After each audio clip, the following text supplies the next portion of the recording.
ಕರ್ತನ ಘನವಾದ ನಾಮಕ್ಕೆ ಮಹಿಮೆಯಾಗಲಿ ಪ್ರಿಯರೇ. ನಾವು ಕಳೆದ ನಿನ್ನೆ ದಿವಸ ಇಸ್ರಾಯೇಲರ ಪುನರುಸ್ಥಾಪನೆಯ ಕುರಿತಾದಂಥ ಒಂದು ಚಿತ್ರಣಗಳನ್ನು ನೋಡ್ತಾ ಇದ್ದೇವೆ. ಅದರಲ್ಲಿ 2 ಚಿತ್ರಣಗಳುಂಟು. ದ ಪಿಕ್ಚರ್ಸ್ ಆಫ್ ರೆಸ್ಟೋರೇಷನ್ ಅದರ ಕುರಿತಾಗಿ ನೋಡ್ತಾ ಇದ್ವಿ. ಮೊದಲನೇದಾಗಿ ಡ್ರೈ ಬೋನ್ಸ್, ಒಣಗಿದ ಎಲುಬುಗಳಿಗೆ ಜೀವ ಬರುವಂಥದ್ದು. ಅಂದರೆ ಒಣಗಿದ ಎಲುಬುಗಳು ಇಸ್ರಾಯೇಲ್ ಪೂರ್ಣ ವಂಶವನ್ನು ಅದು ತಿಳಿಸುವಂಥದ್ದಾಗಿದೆ ಎಂಬುದಾಗಿ ನೋಡ್ತಾ ಬಂದೆವು. 12 ಕುಲ.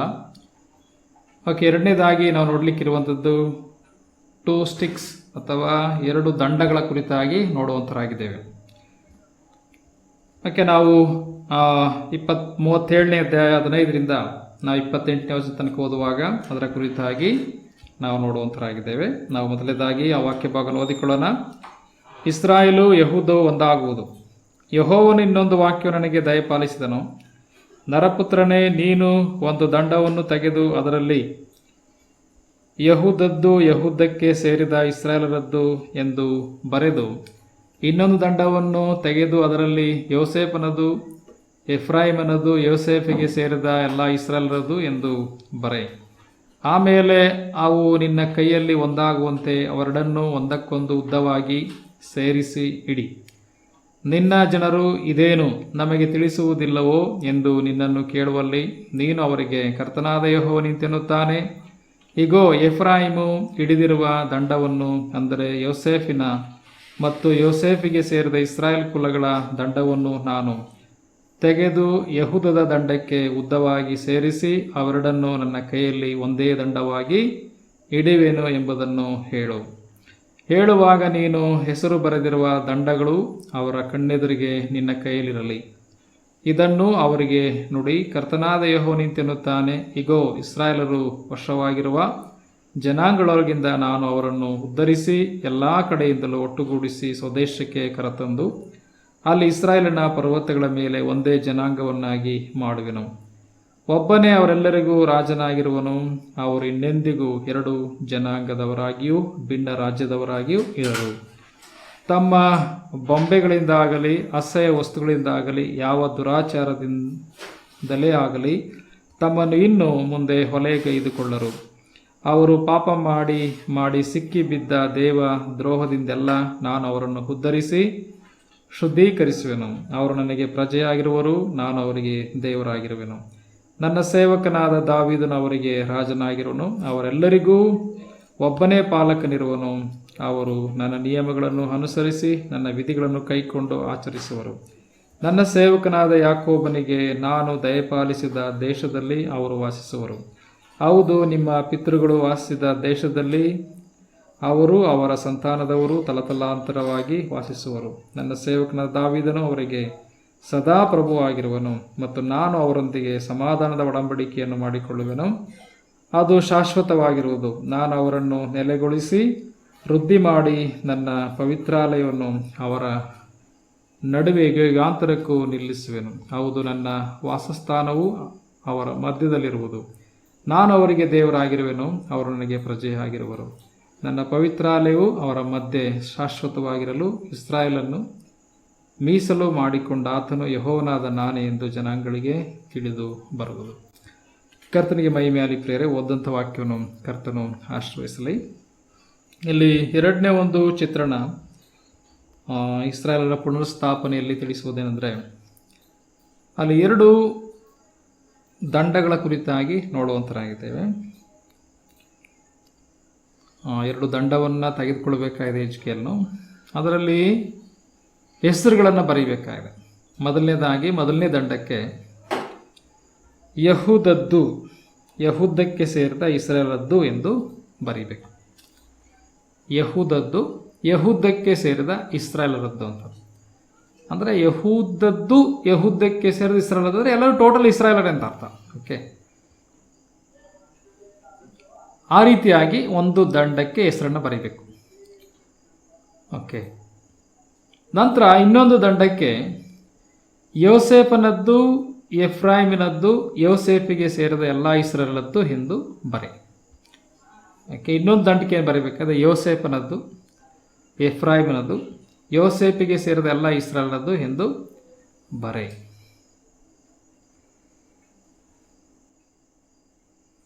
ಓಕೆ, ಈ ಎರಡು ಕೋಲ್ಗೆ ಅಥವಾ ಎರಡು ದಂಡಕ್ಕೆ ಎರಡು ಹೆಸರುಗಳು.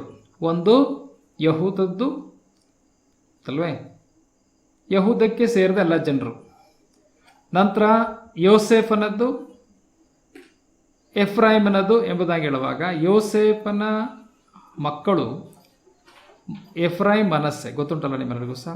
ಇವರು ಭಾಳ ಡಾಮಿನೆಂಟ್ ಟ್ರೈಬ್, ಇವರು ತುಂಬ ಪ್ರಸಿದ್ಧವಾದಂಥ ಒಂದು ಕುಲಗಳಾಗಿತ್ತು. ಅದರಲ್ಲಿ ಎಫ್ರಾಯಿಮ್ ಎಂಬುದಾಗಿ ಹೇಳುವಾಗ ಎಫ್ರಾಯಿಮ್ ತುಂಬ ಹೆಚ್ಚು ಲಾರ್ಜೆಸ್ಟ್ ಇದ್ದಂಥದ್ದು, ದೊಡ್ಡದಾದಂಥ ಒಂದು ಕುಲ ಇದು. ನಾವು ಅವರ ಒಂದು ಸೆನ್ಸಸ್ಸಲ್ಲಿ ನೋಡುವಾಗ ಹೆಚ್ಚು ಜನಸಂಖ್ಯೆ ಇದ್ದಂಥ ಒಂದು ಕುಲ ಎಫ್ರಾಯಿಮ್ ಕುಲವಾಗಿತ್ತು. ಎಫ್ರಾಯಿಮ್ ಕುಲದಿಂದಲೇ ಮೊದಲನೇ ಅರಸನು 10 ಕುಲಕ್ಕೆ ಆದಂಥದ್ದು. ಅವನು ಯಾರು? ಯಾರೋಬಾಮನು, ಗೊತ್ತುಂಟಲ್ಲ. ಮೊದಲನೇ ಅರಸನು ಡಿವೈಡೆಡ್ ಕಿಂಗ್ಡಮಲ್ಲಿ ಇಸ್ರಾಯೇಲರಿಗೆ ಅರಸನಾದಂಥದ್ದು ಯಾರೋಬಾಮನು. ಅವನು ಎಫ್ರಾಯಿಮ್ ಕುಲದವನೆಂಬುದಾಗಿ ನೋಡುವಂತರಾಗಿದ್ದೇವೆ. ಅದರಿಂದ ಸತ್ಯವೇದದಲ್ಲಿ ನಾವು ಹೋಶೇಯನ ಗ್ರಂಥದಲ್ಲಿ ಹೆಚ್ಚಾಗಿ ಈ ಪದ ಪ್ರಯೋಗ ಆಗಿದೆ. ಇಸ್ರಾಯೇಲ್ಗೆ, ಟೋಟಲ್ ಇಸ್ರಾಯೇಲ್ಗೆ ಎಫ್ರಾಯಿಮ್ ಅಂತ ಕರೀತದೆ. ಎಫ್ರಾಯಿಮ್ ಎಂಬುದಾಗಿ ಕರೆಯುವುದನ್ನು ನೋಡುವಂಥದ್ದು. ಈ ಎಫ್ರಾಯಿಮ್ ಮನಸ್ಸು ಎರಡೂ ಸಹ ಯಾರ ಒಂದು ವಂಶ? ಯೋಸೇಫನ ವಂಶ. ಅದರಿಂದ ಯೋಸೇಫನದ್ದು, ಎಫ್ರಾಯಿಮನದ್ದು, ಯೋಸೇಫಿಗೆ ಸೇರಿದ ಎಲ್ಲ ಇಸ್ರಾಯೇಲದ್ದು ಎಂದು ಅದರ ಅರ್ಥ ಏನಂತಂದರೆ, ಇನ್ನು 10 ಕುಲ ಏನಿದೆಯೋ ಅದಕ್ಕೆ ಸಂಬಂಧಪಟ್ಟಂಥದ್ದು ಒಂದು ಕೋಲು, 2 ಕುಲ ಏನಿದೆ ಅದಕ್ಕೆ ಸಂಬಂಧಪಟ್ಟದ್ದು ಒಂದು ಕೋಲು. ಅಂದರೆ ಎರಡು ದಂಡಗಳು, ಒಂದು ಯಹೂದ ಮತ್ತೊಂದು ಎಫ್ರಾಯಿಮ್ ಎಂಬುದಾಗಿ ನಾವು ಹೇಳ್ಬೋದು. ಓಕೆ, ಅಂದರೆ ಇಸ್ರಾಯೇಲ್.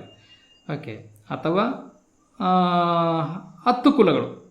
ಈಗ ವಿಭಿನ್ನ ರಾಜ್ಯವಾಗಿದೆಯಲ್ಲ, ದಕ್ಷಿಣ ರಾಜ್ಯ, ಉತ್ತರ ರಾಜ್ಯ, ಇದೆರಡನ್ನು ಸೂಚಿಸಲಿಕ್ಕೆ ಹೇಳುವಂಥ ಒಂದು ವಿಷಯ. 2 ದಂಡಗಳು, 2 ದಂಡಕ್ಕೂ ಸಹ ಒಂದೊಂದು ಹೆಸರನ್ನು ಬರೀಬೇಕು. ಯಹೂದ, ಎಫ್ರಾಯಿಮ್ ಅಂದರೆ ಇಸ್ರಾಯೇಲ್. ಓಕೆ, ಎಲ್ಲರೂ ಇಸ್ರಾಯೇಲರೇ, 12 ಕುಲವೂ ಸಹ ಇಸ್ರಾಯೇಲರೇ. ಈಗ ನಾರ್ಥರನ್, ಸದರನ್ ಅಥವಾ ದಕ್ಷಿಣ ರಾಜ್ಯ, ಉತ್ತರ ರಾಜ್ಯ, ಈ ಎರಡು ಒಂದಾಗುವುದರ ಕುರಿತಾಗಿ ಕರ್ತನಲ್ಲಿ ಹೇಳುವುದನ್ನು ನೋಡುವಂತರಾಗಿದ್ದೇವೆ. ಈಗ ಬರೆದ್ಬಿಟ್ಟು ಏನು ಮಾಡೋ, ಇದನ್ನು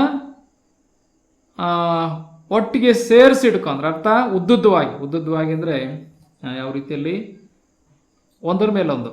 ಓಕೆ, ಒಂದ್ರ ಮೇಲೆ ಮತ್ತೊಂದು ಹಿಂಗೆ ಇಟ್ಕೊಳ್ಬೇಕಂದ್ರೆ ಅವ್ನು ಇಟ್ಕೋಬೇಕು ಎರಡು ಸೇರಿಸಿ ಹಿಂಗೆ, ಅಂದರೆ ಉದ್ದ ಇರಬೇಕು. ಎರಡನ್ನೂ ಅಂದರೆ ಹೀಗೆ ಸೇರಿಸಿ ಅಲ್ಲ, ಈಗ ಸೇರಿಸಿ ಈ ರೀತಿ ಅಲ್ಲ ನೋಡಿ, ಈ ರೀತಿ ಇಟ್ಕೊಂಡು ಒಂದೇ ಅಂತ ಹೀಗಿದ್ರೂ ಸಹ ಎರಡಾಗ್ತದೆ.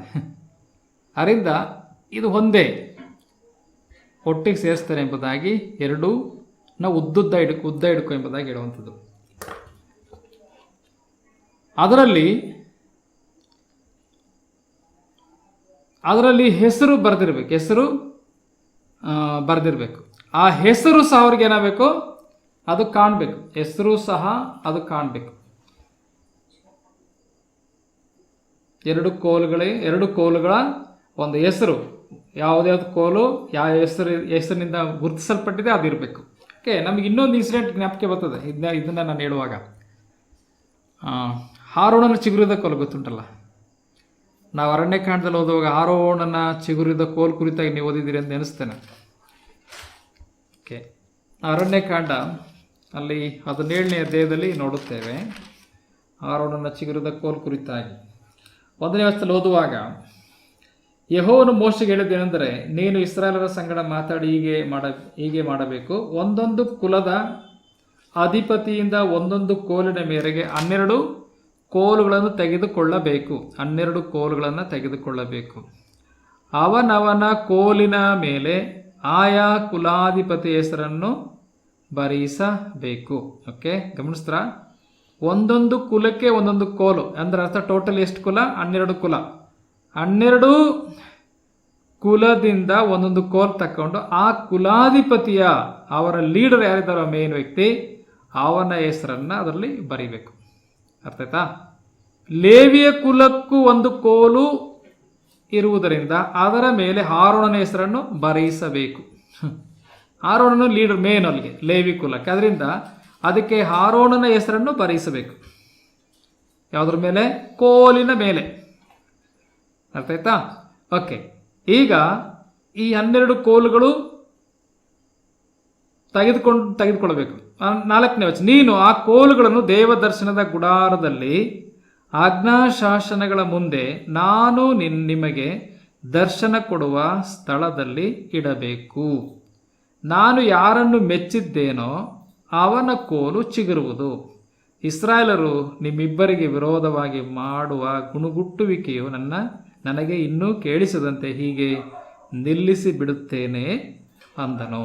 ಓಕೆ, ಇಲ್ಲಿ ನಾನು ಯಾರನ್ನು ಮೆಚ್ಚಿದ್ದೇನೆ ಎಂಬುದಾಗಿ ತೋರಿಸ್ಲಿಕ್ಕಾಗಿ, ಎಲ್ಲರೂ ಸಹ ಯಾಜಕ ಕೆಲಸ ಮಾಡಲಿಕ್ಕೆ ಆಗುವುದಿಲ್ಲ.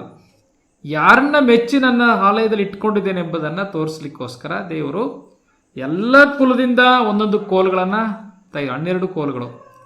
ಆರೋನಂದು ಕೋಲು ಒಂದು, ಅಂದರೆ ಆರೋನನ ಕುಲ ಅಂದರೆ ಲೇವಿ ಕುಲ. ಲೇವಿ ಕುಲಕ್ಕೆ ಒಂದು ಕೋಲು, ಅಲ್ಲಿ ಆರೋನನ ಹೆಸರು ಬರೀಬೇಕು. ಇನ್ನು 12 ಕುಲದ ಯಾರು ಕುಲಾಧಿಪತಿಗಳಿದ್ದಾರೋ ಅವರ ಮುಖ್ಯಸ್ಥರ ಹೆಸರನ್ನು ಬರೀಬೇಕು. ಓಕೆ, ಈಗ 12 ಕೋಲುಗಳನ್ನ ತೆಗೆದುಕೊಂಡು ಹೋಗಿ ದೇವರು ದರ್ಶನ ಕೊಡುವಂಥ ಆಜ್ಞಾಶಾಸನ ಇದೆಯಲ್ಲ, ಮಂಜೂಷ, ಅಲ್ಲಿ ಅದನ್ನು ಇಡಬೇಕು.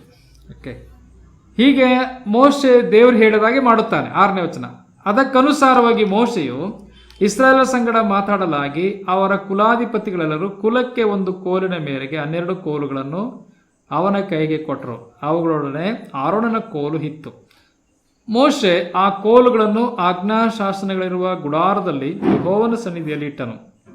ಮರುದಿನ ಮೋಶೆ ಗುಡಾರದಲ್ಲಿ ಹೋಗಿ ನೋಡಲಾಗಿ, ಆಹಾ, ಲೇವಿ ಕುಲಕ್ಕೋಸ್ಕರ ಆರೋನನು ಕೊಟ್ಟಿದ್ದ ಕೋಲು ಚಿಗುರಿ, ಮೊಗ್ಗು ಬಿಟ್ಟು, ಹೂ ಹರಳಿ, ಬಾದಾಮಿ ಹಣ್ಣುಗಳನ್ನು ಫಲಿಸಿತು. ಓಕೆ, ಗಮನಿಸ್ತಾ? ಒಂದೇ ದಿನದಲ್ಲಿ, ಒಂದೇ ರಾತ್ರಿಯಲ್ಲಿ ನಡೆದಂಥ ಒಂದು ಘಟನೆ ಇದು. 12 ಕುಲದವರು ಕೋಲು ಕೊಟ್ಟಿದ್ದಾರೆ. ಆರೋನನ ಕೋಲು ಅಲ್ಲಿದೆ, ಲೇವಿ ಕುಲಕ್ಕೆ ಸಂಬಂಧಪಟ್ಟ ಕೋಲು.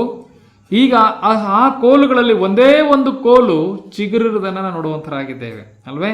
ಚಿಗುರದ ಮಾತ್ರವಲ್ಲ, ಅಲ್ಲಿ ನೋಡಿ, ಮರುದಿನ ಮೋಶೆ ಗುಡಾರಕ್ಕೆ ಹೋದು ನೋಡಲಾಗಿ ಲೇವಿಯ ಕುಲಕ್ಕೋಸ್ಕರ ಆರೋನನು ಕೊಟ್ಟಿದ್ದ ಕೋಲು ಚಿಗುರಿ, ಮೊಗ್ಗು ಬಿಟ್ಟು, ಹೂ ಹರಳಿ, ಬಾದಾಮಿ ಹಣ್ಣುಗಳನ್ನು ಫಲಿಸಿತು ಎಂಬುದಾಗಿ ನೋಡುವಂತರಾಗಿದ್ದೇವೆ. ಎಂದ ಪ್ರಿಯರೇ, ಒಂದೇ ದಿನದಲ್ಲಿ ಹಣ್ಣಾಗ್ಬಿಟ್ಟಿತ್ತು. ಚಿಗುರೋದು ಮಾತ್ರವಲ್ಲ, ಮೊಗ್ಗು ಬಿಡೋದು ಮಾತ್ರವಲ್ಲ, ಹೂ ಹರಳೋದು ಮಾತ್ರವಲ್ಲ, ಬಾದಾಮಿ ಹಣ್ಣು ಫಲಿಸಿತು ಎಂಬುದಾಗಿ ನೋಡುವಂತರಾಗಿದ್ದೇವೆ. ಓಕೆ, ಇದೇನು ಸಂಕೇತ? ದೇವರು ಏನು ತೋರಿಸ್ಲಿಕ್ಕಿದ್ದಾನೆ? ನಾನು ಯಾರನ್ನ ಮೆಚ್ಚಿದ್ದೇನೆ ಎಂಬುದಾಗಿ ತೋರಿಸ್ಲಿಕ್ಕೋಸ್ಕರ. ಯಾಕೆಂದರೆ ಇವರು ಮೋಶೆ ಆರೋನಿಗೆ ವಿರುದ್ಧವಾಗಿ ಜನರೆಲ್ಲ ಗುಣಗುಡ್ತಾ ಇದ್ರು. ಇವರ ನಾಯಕತ್ವದ ವಿಷಯದಲ್ಲಿ ಅಥವಾ ಇವರ ನೇಮಕದ ವಿಷಯದಲ್ಲಿ ಎಲ್ಲರಿಗೂ ಸಹ ಒಂಥರ ಡೌಟು, ಒಂಥರ ಒಂದು ರೀತಿಯಲ್ಲಿ ಇವರೇ ಮಾತ್ರನೋ ಅನ್ನೋ ರೀತಿಯಲ್ಲಿ ಇದ್ದಂಥವರಾಗಿದ್ದರು.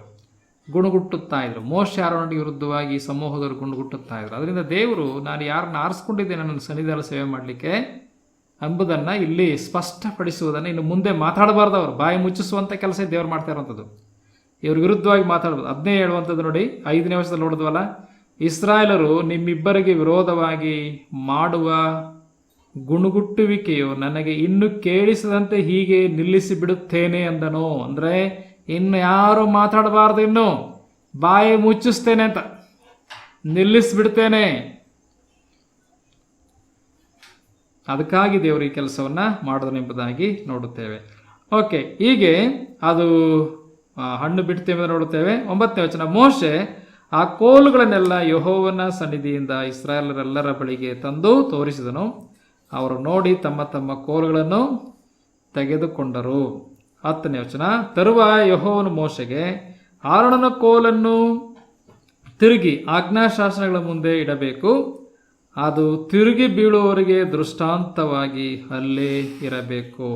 ಆ ಕೋಲು ಅಲ್ಲೇ ಇರಬೇಕು. ಆರೋನನ ಕೋಲು ಆ ಚಿಗುರಿರುವಂಥದ್ದು, ಮೊಗ್ಗು ಬಿಟ್ಟು, ಹೂ ಹೊರಳಿ, ಬಾದಾಮಿ ಹಣ್ಣು ಬಿಟ್ಟಿರ್ತಕ್ಕಂಥ ಆ ಕೋಲು ಅಲ್ಲೇ ಇರಬೇಕು ಯಾವಾಗಲೂ ಸಹ ದೇವಸ್ಥಾನದೊಳಗಡೆ. ಯಾಕೆಂದರೆ ಇನ್ಯಾರು ತಿರುಗಿ ಬೀಳಬಾರದು ಎಂಬುದಕ್ಕೆ ಅದು ದೃಷ್ಟಾಂತ. ಓಕೆ, ಅದು ತಿರುಗಿ ಬೀಳುವವರಿಗೆ ದೃಷ್ಟಾಂತವಾಗಿ ಅಲ್ಲೇ ಇರಬೇಕು.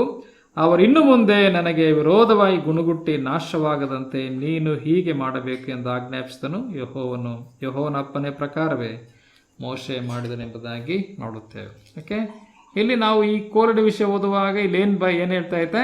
ಹೆಸರು ಬರೆಯುವಂಥದ್ದು, ಕೋಲಿನ ಮೇಲೆ ಹೆಸರು ಬರೆಯುವಂಥದ್ದು ಅಲ್ವೇ? ಯಾರ್ದು ಈ ಕೋಲು, ಯಾವ ಕುಲದ್ದು ಈ ಕೋಲು ಅಂತ. ಓಕೆ, ಆವಾಗ 12 ಕುಲ ಕೋಲು ತಂದು ಕೊಡ್ತು. ಆರೋಣನ ಕುಲ ಲೇವಿ ಕುಲಕ್ಕೆ ಒಂದು ಕೋಲು ಸಾಕಲ್ಪಟ್ಟಿತ್ತು. ಲೇವಿ ಒಂದು ಕುಲದ ಕೋಲು ಅಥವಾ ಆರೋಣನ ಕೋಲು ಚಿಗುರುತ್ತೆ ಎಂಬುದಾಗಿ ನೋಡುವಂತರಾಗಿದೆ.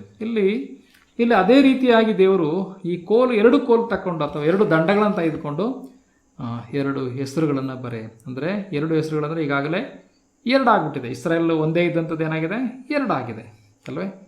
ಈ 2 ಏನಂತ ಕರ್ಕೊಂಡಿದ್ದಾರೆ, ಯಹೂದ ಅಂತ ಒಂದು ಕರ್ಕೊಂಡಿದೆ, ಮತ್ತೊಂದು ಇಸ್ರಾಯೇಲ್ ಅಥವಾ ಎಫ್ರಾಯಿಮ್ ಅಂತ ಕರ್ಕೊಂಡಿದೆ. ಅದರಿಂದ ಈ ಹೆಸರನ್ನು ಆ ಒಂದು ದಂಡದ ಮೇಲೆ ಅಥವಾ ಕೋಲ್ ಮೇಲೆ ಬರೆ ಎಂಬುದಾಗಿ ಹೇಳುವುದನ್ನು ನೋಡುತ್ತೇವೆ. ಅದೆರಡನ್ನು ಜೋಡಿಸಿ ಒಂದಾಗಿ ಉದ್ದುದ್ದವಾಗಿ ಹಿಡ್ಕೊ ಎಂಬುದಾಗಿ ಹೇಳೋದನ್ನು ನೋಡುತ್ತೇವೆ. ಆ ಬರೆದಿರ್ತಕ್ಕಂಥ ಹೆಸರು ಅವರೆಲ್ಲರೂ ಕಾಣಬೇಕು, ಹಂಗೆ ಹಿಡ್ಕೊ ಎಂಬುದಾಗಿ ಹೇಳೋದನ್ನು ನೋಡುತ್ತೇವೆ. ಅವರು ಬಂದು ಪ್ರಶ್ನೆ ಮಾಡ್ತಾರೆ, ಏನಂತ ಜನರು ಪ್ರಶ್ನೆ ಮಾಡ್ತಾರೆ. ಹಾಗೆ ಹಿಡ್ಕೊಳ್ಳುವಾಗ ಅಲ್ಲಿರುವಂಥ ಯಹೂದ ಜನರು ಪ್ರಶ್ನೆ ಮಾಡುತ್ತಾರೆ, ಅವರಿಗೆ ಉತ್ತರ ಹೇಳಬೇಕಾಗಿದೆ. ಓಕೆ, ನಾವು ಅಲ್ಲಿಗೆ ಬರೋಣ. ಈಗ 37ನೇ ಅಧ್ಯಾಯ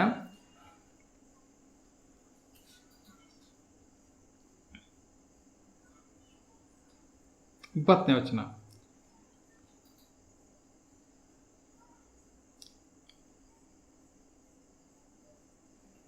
ಹೇಳುವಾಗ 19ರಿಂದ, ಕರ್ತನಾದ ಯೆಹೋವನು ಇಂತೆನ್ನುತ್ತಾನೆ, ಇಗೋ, ಎಫ್ರಾಯಿಮು ಹಿಡಿದಿರುವ ದಂಡವನ್ನು, ಅಂದರೆ ಯೋಸೇಫಿನ ಮತ್ತು ಯೋಸೇಫಿಗೆ ಸೇರಿದ ಇಸ್ರಾಯೇಲ್ ಕುಲಗಳ ದಂಡವನ್ನು ನಾನು ತೆಗೆದು ಯಹೂದದ ದಂಡಕ್ಕೆ ಉದ್ದವಾಗಿ ಸೇರಿಸಿ ಅವೆರಡನ್ನು ನನ್ನ ಕೈಯಲ್ಲಿ ಒಂದೇ ದಂಡವಾಗಿ ಹಿಡಿಯುವೆನು ಎಂಬುದನ್ನು ಹೇಳುವಾಗ ನೀನು ಹೆಸರು ಬರೆದಿರುವ ದಂಡಗಳು ಅವರ ಕಣ್ಣೆದುರಿಗೆ ನಿನ್ನ ಕೈಯಲ್ಲಿರಲಿ. ಇದನ್ನು ಅವರಿಗೆ ನುಡಿ, ಕರ್ತನಾದ ಯೆಹೋವನು ಇಂತೆನ್ನುತ್ತಾನೆ, ಇಗೋ, ಇಸ್ರಾಯೇಲರು ವಶವಾಗಿರುವ ಜನಾಂಗಗಳೊಳಗಿಂದ ನಾನು ಅವರನ್ನು ಉದ್ಧರಿಸಿ ಎಲ್ಲ ಕಡೆಯಿಂದಲೂ ಒಟ್ಟುಗೂಡಿಸಿ ಸ್ವದೇಶಕ್ಕೆ ಕರೆತಂದು ಅಲ್ಲಿ ಇಸ್ರಾಯೇಲಿನ ಪರ್ವತಗಳ ಮೇಲೆ ಒಂದೇ ಜನಾಂಗವನ್ನಾಗಿ ಮಾಡುವೆನು. ಒಂದೇ ಜನಾಂಗವನ್ನಾಗಿ ಮಾಡುವೆನು. ಅದರರ್ಥ ಈಗಾಗಲೇ ರೆಹೋಬಾಮ, ಯಾರೋಬಾಮ ಇವರ ಕಾಲದಲ್ಲಿ ಏನಾಯಿತು, ಡಿವೈಡ್ ಆಯ್ತಲ್ವಾ. ಅದನ್ನು ಈಗ ದೇವರೇನು ಹೇಳ್ತದಾನೆ, ಒಂದೇ ಜನಾಂಗವನ್ನಾಗಿ ಮಾಡುತ್ತೇನೆ. ಅಂದರೆ ಯಹೂದ್ಯಕ್ಕೆ ಇಸ್ರಾಯೇಲನ್ನು ಸೇರಿಸಿ ಅವ್ರನ್ನ ಒಟ್ಟಿಗೆ ಅವರಿರು ಚದರಿ ಹೋಗಿರ್ತಕ್ಕಂಥ ಎಲ್ಲ ದೇಶಗಳಿಂದ ಉದ್ಧರಿಸಿ ನಾನು ಒಟ್ಟುಗೂಡಿಸಿ ನಾನು ಸ್ವದೇಶಕ್ಕೆ ಕರೆತರುತ್ತೇನೆ ಎಂಬುದಾಗಿ ಹೇಳೋದನ್ನು ನೋಡುವಂಥರಾಗಿದೆ. ಬರೀ ಯಹೂದ್ಯರನ್ನು ಮಾತ್ರ ಅಲ್ಲ, ಇಡೀ ಇಸ್ರಾಯೇಲರನ್ನ ಎಂಬುದಾಗಿ ಹೇಳೋದನ್ನ ನೋಡುವಂಥರಾಗಿದ್ದೇವೆ. ಈಗಾಗಲೇ ಹೆಜ್ಕೇಲನ ಕಾಲಕ್ಕೆ ಬರುವಾಗ ಈ ಇಸ್ರಾಯೇಲರು ಚದರಿ ಹೋಗಿ ಒಂದು 150 ವರ್ಷಗಳೇ ಆಗಿದೆ. ಈಗ ನೆಕ್ಸ್ಟ್ ಯಹೂದ್ಯರು ಚದರಿ ಹೋಗುತ್ತಾರೆ. ಓಕೆ, ಈಗ ದೇವರು ಏನು ಮಾಡ್ತಾನೆ, ಎಲ್ಲರನ್ನು ನಾನು ಒಟ್ಟಿಗೆ ಸೇರಿಸ್ತಾನೆ. 12 ಕುಲವನ್ನು, ಬರೀ ಬೆನ್ಯಾಮೀನ್ ಯಹೂದ ಕುಲ ಮಾತ್ರವಲ್ಲ, ಈ ನುಡಿದಂತೆ ಎಲ್ಲ ಕುಲಗಳನ್ನು ಎಲ್ಲೆಲ್ಲಿ ಚದರಿ ಹೋಗಿದ್ದಾರೋ ಎಲ್ಲ ಕಡೆಯಿಂದ ಒಟ್ಟುಗೂಡಿಸ್ತೇನೆ ಎಂಬುದಾಗಿ ಕರ್ತನೆ ಹೇಳೋದು ನೋಡುತ್ತೇವೆ. ಹಾಗೂ ಒಂದಾಗಿ ಬರ್ತಾರೆ, ಯಾವುದೇ ಭಿನ್ನವಿರಲ್ಲ ಅಂತ, ಯಾವುದೇ ವ್ಯತ್ಯಾಸಗಳಿರಲ್ಲ, ಒಟ್ಟಾಗುತ್ತಾರೆ. ಇದು ಐಕ್ಯತೆಯನ್ನು ಉಂಟು ಮಾಡುವಂಥದ್ದು ದೇವರ ಕಾರ್ಯಗಳು ಯಾವಾಗಲೂ ಸಹ. ಈಗ ವಿಭಿನ್ನವಾದಂಥ ರಾಜ್ಯವನ್ನು ತಿರುಗಿ ಈ ಕುಲಗಳೇನಾಗಿದ್ವು, ಡಿವೈಡ್ ಆಗಿತ್ತಲ್ಲ, ಇದನ್ನು ಒಟ್ಟಿಗೆ ಸೇರಿಸಿ ಕರೆತರುತ್ತೇನೆ ಎಂಬುದಾಗಿ ಹೇಳೋದನ್ನು ನೋಡುವಂಥರಾಗಿದ್ದೇವೆ. ಓಕೆ, ಅದರಿಂದ ಒಂದೇ ಜನಾಂಗವನ್ನಾಗಿ ಮಾಡುವೆನು. ನಂತರ ನೋಡುತ್ತೇವೆ, ಒಬ್ಬನೇ ಅವರೆಲ್ಲರಿಗೂ ರಾಜನಾಗಿರುವನು. 2 ರಾಜರು ಇದ್ರಲ್ವಾ ದಕ್ಷಿಣಕ್ಕೊಬ್ಬ ರಾಜ್ಯ, ದಕ್ಷಿಣಕ್ಕೊಬ್ಬ ರಾಜ ಇದ್ದು ಉತ್ತರಕ್ಕೊಬ್ಬ ರಾಜ ಹೇಳ್ತಾ ಇದ್ದು, ಡಿವೈಡೆಡ್ ಕಿಂಗ್ಡಮ್ ಅಲ್ಲಿ. ಹೌದು ತಾನೆ, ಒಂದೇ ಅರಸರ 2 ಕಡೆ ಆಳ್ತಾ ಇರಲಿಲ್ಲ. ಇಲ್ಲಿ ರೆಹೋಬಾಮನು ದಕ್ಷಿಣದ ರಾಜನಾದರೆ ಯಾರೋಬಾಮನು ಉತ್ತರಕ್ಕೆ ರಾಜನಾಗಿ ಬಂದನು ಎಂಬುದನ್ನು ನೋಡ್ತೇವೆ. ಹೀಗೆ ಅವರು ಒಬ್ಬೊಬ್ಬರಾಗಿ ಆಳ್ವಿಕೆ ಮಾಡ್ಕೊಂಡು ಹೋಗ್ತಾ ಇದ್ರು. ಆದರೆ ಈಗ ಹಾಗೆ ಅಲ್ಲ, ಒಟ್ಟಿಗೆ ತರ್ತೇನೆ, ಒಂದು ಮಾಡ್ತೇನೆ ಎಲ್ಲರನ್ನು. ಐಕ್ಯತೆಯನ್ನು ಉಂಟು ಮಾಡುವಂಥದ್ದು ಯಾರಲ್ಲಿ, ಇಸ್ರಾಯೇಲರಲ್ಲಿ ಐಕ್ಯತೆಯನ್ನು ದೇವರು ಉಂಟು ಮಾಡುವಂಥದ್ದು. ಎಲ್ಲರೂ ಇರಲಿ, ಅವರು ದೇವರೇನು ಮಾಡ್ತಾನೆ, ಇವ್ರನ್ನೆಲ್ಲ ಒಟ್ಟಿಗೆ ಸೇರಿಸುವುದನ್ನು ನೋಡುವಂಥರಾಗಿದೆ. ಪ್ರಿಯ ದೇವಜನರೇ, ದೇವರು ಯಾವಾಗಲೂ ಸಹ ಐಕ್ಯತೆಯನ್ನು ಉಂಟು ಮಾಡುವಂಥ ದೇವರಾಗಿದ್ದಾನೆ. ಪಾಪವು ನಮ್ಮನ್ನು ಚದರಿಸುವಾಗ ದೇವರು ನಮ್ಮಲ್ಲಿ ಪವಿತ್ರತೆಯನ್ನು ಉಂಟು ಮಾಡಿ ಐಕ್ಯತೆಗೆ ತರುವಂಥವನಾಗಿದ್ದಾನೆ. ಕ್ರಿಸ್ತನಲ್ಲಿ ಸಮಸ್ತವು ಒಂದಾಗುವುದೆಂಬುದಾಗಿ ಎಫೆಸ ಪತ್ರಿಕೆಯಲ್ಲಿ ನೋಡುವಂಥರಾಗಿದ್ದೇವೆ. ಕ್ರಿಸ್ತನಲ್ಲಿ ಸಮಸ್ತವು ಐಕ್ಯವಾಗ್ತದೆ ಅಂತ. ಐಂದ ಪ್ರಿಯರೇ, ಕ್ರಿಸ್ತನು ಶಿಲುಬೆಯಲ್ಲಿ ಪ್ರಾಣ ಕೊಟ್ಟದ ಉದ್ದೇಶ ಏನು? ಒಂದು ಮಾಡಲಿಕ್ಕಾಗಿ ಅಲ್ವೇ? ಇದನ್ನು ಕಲಿಯುವಾಗ ನಮಗೆ ಮತ್ತೊಂದು ಹೊಸ ಒಡಂಬಡಿಕೆ ಸತ್ಯ ಗೊತ್ತಾಗ್ತದೆ ಅಂತಂದರೆ, ಈಗ ನಾವೆಲ್ಲ ಯಾರು? ಅನ್ಯರು, ಸುನ್ನತಿ ಇಲ್ಲದವರು ಎಂಬುದಾಗೆಲ್ಲ ನೋಡುತ್ತೇವೆ. ಅಬ್ರಾಹ್ಮನಿಗುಂಟಾಂತ ವಾಗ್ದಾನದಕ್ಕೆ ನಾವು ಪಾಲುಗಾರರಲ್ಲ ಎಂಬುದಾಗಿ ನೋಡುತ್ತೇವೆ ಅಲ್ವಾ? ಅಂದರೆ ನಾವು ಬೇರೆ ಆಗಿದ್ದಂಥವರು ಅಲ್ವೇ? ಈಗ ಇಸ್ರಾಯೇಲರು ದೇವರಿಗೆ ಸಮೀಪದವರಾಗಿದ್ದರು, ನಾವೆಲ್ಲ ದೂರದವರಾಗಿದ್ದೆವು. ಈಗ ಕರ್ತನಾದಂಥ ಯೇಸು ಕ್ರಿಸ್ತನು ಶಿಲುಬೆಯಲ್ಲಿ ಪ್ರಾಣ ಕೊಡೋರ ಮುಖಾಂತರ ಈ ಎರಡು ಜನಾಂಗವನ್ನು ಒಂದಾಗಿ ಮಾಡಿದ್ದಾನೆ, ಯಹೂದ್ಯರನ್ನು ಅನ್ಯ ಜನರು. ಎರಡು ಕೋಲುಗಳನ್ನು ಯಾವ ರೀತಿ ದೇವರು ಒಂದು ಮಾಡಿದನೋ ಅದೇ ಪ್ರಕಾರ ಇಸ್ರಾಯೇಲರನ್ನು ಅನ್ಯ ಜನರನ್ನು ಒಂದು ಮಾಡಿದ್ದಾನೆ ಎಂಬುದಾಗಿ ನೋಡುತ್ತೇವೆ. ದೇವರ ವಾಕ್ಯದಲ್ಲಿ ಚಂದವಾಗಿ ಎಫೆಸದವರ ಬರೆಯುವಾಗ ಪೌಲನಲ್ಲಿ ಬರೆದಿರುವುದನ್ನು ನೋಡುವಂತರಾಗಿದ್ದೇವೆ. ಎಫೆಸ 2ನೇ ಅಧ್ಯಾಯ ಅಲ್ಲಿ ನೋಡುವಾಗ 16ನೇ ವಚನ, ಇದ್ದ ದ್ವೇಷವನ್ನು ತನ್ನ ಶಿಲುಬೆ ಮೇಲೆ ಕೊಂದು ಆ ಶಿಲುಬೆ ಮೂಲಕ ಉಭಯರನ್ನು ಒಂದೇ ದೇಹದಂತಾಗ ಮಾಡಿ ದೇವರೊಂದಿಗೆ ಸಮಾಧಾನ ಪಡಿಸಿದ್ದಾನೆ. ಉಭಯರನ್ನು ಅಂತ ಹೇಳ್ತಾ ಇಬ್ಬರನ್ನು ಅಂತ, ಒಬ್ಬರಂದ ಯಾರು? ಉಭಯರು ಎಂಬುದಾಗಿ ಹೇಳುವಾಗ ಯಹೂದ್ಯರು ಮತ್ತು ಅನ್ಯ ಜನರು ಅಂತ, ಉಭಯರನ್ನು ಒಂದೇ ದೇಹದಂತಾಗ ಮಾಡಿದ್ದಾನೆ. ನಂತರ ನೋಡುತ್ತೇವೆ, ಅಷ್ಟು ಮಾತ್ರವಲ್ಲ, ಇದಲ್ಲದೆ ಆತನು ಬಂದು ದೂರವಾಗಿದ್ದ ನಿಮಗೂ ಸಮಾಧಾನವನ್ನು ಮತ್ತು ಸಮೀಪವಾಗಿದ್ದವರಿಗೂ ಸಮಾಧಾನವನ್ನು ಸಾರಿದನು ಎಂಬುದಾಗಿ ನೋಡುತ್ತೇವೆ. ದೂರವಾಗಿದ್ದವರು ಯಾರು? ನೀವು ಅನ್ಯ ಜನರು. ಸಮೀಪವಾಗಿದ್ದವರು ಯಾರು? ನಾವು ಯಹೂದ್ಯರು ಅಂತ ಅಲ್ವೇ? ದೂರವಾಗಿದ್ದವ್ರಿಗೂ ಸಮಾಧಾನ ಸಾರಿದನು, ಸಮೀಪವಾಗಿದ್ದವ್ರಿಗೂ ಸಮಾಧಾನ ಸಾರಿದನು. ಆತನ ಮೂಲಕ ನೀವು ಒಬ್ಬ ಆತ್ಮನೇ ಹೊಂದಿದವರಾಗಿ ತಂದೆಯ ಬಳಿಗೆ ಪ್ರವೇಶಿಸುವುದಕ್ಕೆ ಮಾರ್ಗವಾಯಿತು. ಆತನ ಮೂಲಕ ನೀವು ಅಂದ್ರೆ ಅರ್ಥ ಯಹೂದ್ಯರು ಮತ್ತು ಅನ್ಯ ಜನರು ಅಂತ. ನೀವು ಅಂದ್ರೆ ಪೌಲ ಬರೀತಾಗ, ಪೌಲ ಯಾವ ಗುಂಪಿಗೆ ಸೇರಿದಂತವನು? ಯಹೂದ್ಯರ ಗುಂಪಿಗೆ ಸೇರಿದಂಥವನು. ನೀವು ಎಂಬುದಾಗಿ ಒಳಗೆ ಎಫೆಸ ಸಭೆಯವರು. ಎಫೆಸ ಸಭೆಯವರು ಎಲ್ಲಿಗೆ ಸೇರಿದಂಥವ್ರು? ಅಲ್ಲಿ ಇದ್ದಂಥವರೆಲ್ಲ ಅನ್ಯರ ಹೆಚ್ಚಿನ ಪಾಲು, ಅನ್ಯರಿಂದ ಕರ್ತನ ಕಂಡುಕೊಂಡು ಬಂದಂಥವ್ರು ಎಫೆಸ ಸಭೆಯವರೆಲ್ಲ. ಓಕೆ, ಅದರಿಂದ ಹೇಳ್ತಾ ಇದ್ದಾನೆ, ನಾವು ಅಂದ್ರೆ ಯಹೂದ್ಯರು, ನೀವು ಅಂದ್ರೆ ಅನ್ಯ ಜನರು. ನೀವು ಇಬ್ಬರೂ ಸಹ ಒಬ್ಬ ಆತ್ಮನನ್ನೇ ಹೊಂದಿದವರಾಗಿ ತಂದೆಯ ಬಳಿಗೆ ಪ್ರವೇಶಿಸುವುದಕ್ಕೆ ಮಾರ್ಗವಾಯಿತು ಎಂಬುದನ್ನು ನೋಡುವಂತರಾಗಿದ್ದೇವೆ. ದೇವರು ಯಾವಾಗಲೂ ಒಂದು ಮಾಡುವಂತಹ ದೇವರಾಗಿದ್ದಾನೆ ಅಲ್ವೇ? ವಿವಾಹದಲ್ಲಿ ದೇವರು ಇಬ್ಬರನ್ನು ಒಂದು ಮಾಡುತ್ತಾನೆ ಅಲ್ವಾ? ಅದರಿಂದ ದೇವರು ವಾಕ್ಯಗಳು, ದೇವರು ಕೂಡಿಸಿದ್ದನ್ನು ಮನುಷ್ಯರು ಅಗಲಿಸಬಾರದು ಅಂತ ಅಲ್ವೇ?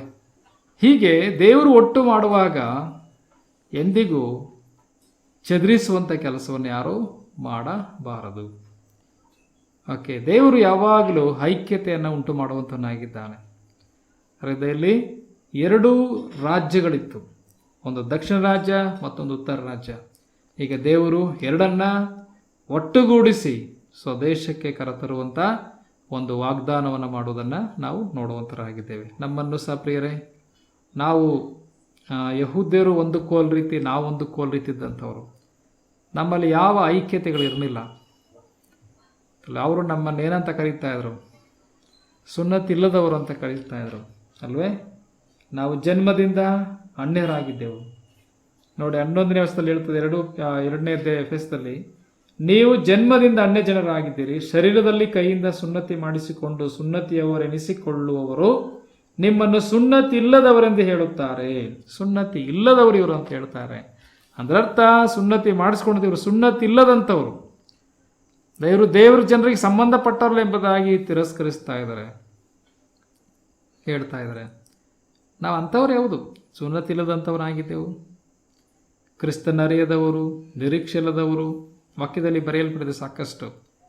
ಆದರೆ ಕರ್ತನಾಂತ ಯೇಸು ಕ್ರಿಸ್ತನು ಶಿಲುಬೆಯಲ್ಲಿ ಪ್ರಾಣ ಕೊಡೋದ್ರ ಮುಖಾಂತರ ದೂರವಾಗಿದ್ದ ನಮ್ಮನ್ನು ಸಮೀಪಸ್ಥರನ್ನಾಗಿ ಮಾಡಿದ್ದಾನೆ ಎಂಬುದನ್ನು ನೋಡುವಂತರಾಗಿದ್ದೇವೆ. 13ನೇ ವಚನದಲ್ಲಿ ನೋಡಿ, ಮೊದಲು ದೂರವಾಗಿದ್ದ ನೀವು ಕ್ರಿಸ್ತ ಯೇಸುವನ್ನು ಸೇರಿದವರಾಗಿದ್ದು ಆತನ ರಕ್ತದ ಮೂಲಕ ಸಮೀಪಸ್ಥರಾದಿರಿ. ದೂರವಾಗಿದ್ದ ನೀವು ಯೇಸುವಿನ ರಕ್ತದ ಮೂಲಕ ಸಮೀಪಸ್ಥರಾದಿರಿ. ಮತ್ತೆ 14ನೇ ವಚನ, ನಿಮ್ಮನ್ನು ನಮ್ಮನ್ನು ಒಂದು ಮಾಡಿದವನಾದ ಆತನೇ ನಮಗೆ ಸಮಾಧಾನ ಕರ್ತೃವಾಗಿದ್ದಾನೆ. ಅಲ್ಲಿ ನೋಡಿ, ನಿಮ್ಮನ್ನು ಅಂದರೆ ಅನ್ಯರನ್ನು, ನಮ್ಮನ್ನು ಅಂದರೆ ಯಹೂದ್ಯರನ್ನು ಒಂದು ಮಾಡಿದವನಾದ ಆತನೇ ನಮಗೆ ಸಮಾಧಾನ ಕರ್ತೃವಾಗಿದ್ದಾನೆ. ಅಂದರೆ ಕರ್ತನಾದಂಥ ಯೇಸು ಕ್ರಿಸ್ತನು ಯಹೂದ್ಯರನ್ನು ಅನ್ಯ ಜನರನ್ನು ಒಂದು ಮಾಡಿದನು. ಯಾವುದರಲ್ಲಿ? ರಕ್ಷಣೆಯಲ್ಲಿ. ಇದ್ದ ದ್ವೇಷ ಏನಿತ್ತು, ಅನ್ಯ ಜನರ ಮನೆಗೆ ಯಹೂದ್ಯರು ಹೋಗ್ತಾ ಇರಲಿಲ್ಲ, ಅವರೊಟ್ಟಿಗೆ ಯಾವ ಒಕ್ಕು ಬಳಕೆ ಮಾಡ್ತಾನಿಲ್ಲ. ಆದರೆ ದೇವರು ಕೊರ್ನೇಲನ ಮನೆಗೆ ಪೇತ್ರನ ಕಳಿಸಿ ಸುವಾರ್ತೆಯನ್ನು ಸಾರಿಸಿದನು. ಮೊದಲನೇ ಹಣ್ಣಿನವನು ಪೇತ್ರನು ಹೋಗದೇ ಇರ್ತಕ್ಕಂಥ ಸ್ಥಳಕ್ಕೆ ದೇವರು ಕಳಿಸಿದನು. ನಮ್ಮೆಲ್ಲರಿಗೂ ಸಹ ಗೊತ್ತಿದೆ, 11ನೇ ಓದುವಾಗ ನಾವು ಇದರಲ್ಲಿ ಅಪೊಸ್ತಲ ಕೃತ್ಯ 10ನೇ ಓದುವಾಗ ಅಲ್ಲಿ ಒಂದು ದರ್ಶನ ಆಗ್ತದೆ. ಯಾರಿಗೆ? ಪೇತ್ರನಿಗೆ ದರ್ಶನ ಆಗ್ತದೆ, ಕೊರ್ನೇಲನಿಗೂ ದರ್ಶನ ಆಗ್ತದೆ. ಕೊರ್ನೇಲನ ಯಾರು? ಅಣ್ಣೇನು, ಸುನ್ನತಿಲ್ಲದವನು. ಪೇತ್ರನ ಯಾರು? ಯಹೂದ್ಯನು. ಆವಾಗ ಪೇತ್ರನು ಆ ಮಾಳಿಗೆ ಮೇಲೆ ಪ್ರಾರ್ಥನೆ ಮಾಡ್ತಾ ಇರ್ತಾನೆ ರೂಮಲ್ಲಿ. ನಂತರ ಅವನಿಗೊಂದು ದರ್ಶನ ಅಲ್ಲಿ ಆಗ್ತದೆ. ಕೊರ್ನೇಲನಿಗೂ ಸಹ ಅದೇ ಸಮಯದಲ್ಲಿ ದರ್ಶನ ಆಗ್ತದೆ. ಅಲ್ಲಿ ದೇವರು ಜೋಳಿಗೆಯನ್ನು ಕಳಿಸಿಕೊಡ್ತಾನೆ. ಗೊತ್ತುಂಟಲ್ಲ, 4 ಮೂಲೆ ಕಟ್ಟಿದಂಥ ಜೋಳಿಗೆ, ಎಲ್ಲ ಪ್ರಾಣಿ ಪಕ್ಷಿಗಳು ಕ್ರಿಮಿಕೀಟಗಳೆಲ್ಲ ತುಂಬಿತದರೊಳಗಡೆ. ಆಗ ಒಂದು ವಾಣಿ ಕೇಳಿಸ್ತದೆ ಪೇತ್ರನಿಗೆ, ಪೇತ್ರನ ಎದ್ದು ಕೊಯ್ದು ತಿನ್ನು. ಆವಾಗ ಪೇತ್ರ ಹೇಳ್ತಾನೆ, ನಾನು ಬೇಡವೇ ಬೇಡ ಕರ್ತನೆ, ಹೊಲೆಯಾದ್ದೊಂದು ನಾನು ತಿನ್ನೋದಿಲ್ಲ ಎಂಬುದಾಗಿ ಹೇಳುತ್ತಾನೆ. ಆಗ ದೇವರು ವಾಣಿ ಏನು ಬರ್ತದೆ, ದೇವರು ಶುದ್ಧ ಮಾಡಿದ್ದಾನೆ, ನೀನು ಅಶುದ್ಧ ಅಂತ ಹೇಳ್ಬೇಡ, ನನ್ನ ಅಶುದ್ಧವಾದನ್ನು ಮುಟ್ಟಲಾರೆ ಎಂಬುದಾಗಿ ಹೇಳುವಾಗ ದೇವರು ಶುದ್ಧ ಮಾಡಿದ್ದನ್ನು ನೀನು ಅಶುದ್ಧ ಅಂತ ಹೇಳ್ಬೇಡ ಅಂತ 3 ಸಾರಿ ಹಾಗೆ ಆಗಿ ಅದು ಒಟ್ಟೋಗ್ತದೆ ಮೇಲೆ ಆ ಜೋಳಿಗೆ. ಅದರ ಅರ್ಥ ಏನು?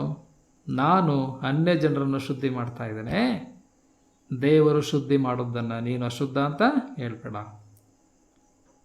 ಅದು ಅರ್ಥ ಆಯಿತು.